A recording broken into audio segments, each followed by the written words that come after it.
गछटी विषमकटक block दुर्गी पंचायतर Shiv मंदिर परिसर में वृक्षरोपण कार्यक्रम अनुष्ठित।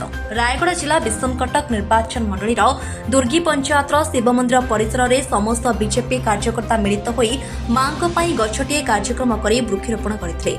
विषमकटक निर्वाचन मंडल मुख्य अतिथि भाव श्री जगन्नाथ नुंडुगा, रामचंद्र बेहेरा और विषमकटक बीजेपी कार्यकर्ता माने श्री शिवप्रसाद पाढ़ी, मनोज कुमार पंडा, साईराम पट्टनायक, कालीचरण त्रिपाठी, दुर्योधन पाल, सोमनाथ हिकका, रवीन्द्र कुमार कवि उपस्थित दुर्गी पंचायतर समस्त वरिष्ठ बीजेपी दलीय कर्मी माने श्री मनमोहन महंती, जगन्नाथ पाढ़ी, शांतनु प्रधान, राजेश कुमार पंडा, राजेन्द्र पात्र, चंद्ररंजन पंडा, आरोप कुंडिका, राईमाछी निशिका, कालीमाछी उल्लाका, जगन्नाथ कलका, चंदन शेखर, रवीन्द्र काड्राका, हरिश्चंद्र कुंबुरका, गौतम उल्लाका, मोहन काड्राका, मुकेश गोधा समेत बहु संख्यार उपस्थित होई मां नाम विभिन्न प्रकार वृक्षरोपण करते।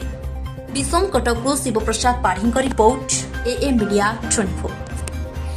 सर आज माँ गछटे लगेवा पर किछ कहबे। देखंतु दिनकु दिन पृथ्वी रे जंगल क्षय हेबा द्वारा पाणीपागर परिवर्तन हो जाउछि। ए परिप्रेक्षी रे भारतीय जनता पार्टी केवल राजनैतिक उद्देश्य नहीं काम करे नहीं। भारतीय जनता पार्टी समाजर पर्यावरण सहित आरंभ करी सब क्षेत्र में तार हाथ बढ़ी। एणु माँ गछटेर ये महात्मा हूँ जे समग्र विश्व रे जेमिति सबुजिमा भरी रहिबो, वृक्षरोपण हम, उजुड़ी जाइथिबा जंगल को सुरक्षा दी जाय पारिबो, नूतन जंगल सृष्टि करा जाय पारिबो, ता उपरे पदक्षेप निया हेछि। एवं ए परिप्रेक्षी रे भारतीय जनता पार्टी दुर्गी मंडल समस्त कार्यकर्ता भाई माने मंडल सभापति आरंभ करी जिला नेतृमंडल मध्य पर्यंत आज समस्त ये योगदान देइछंती।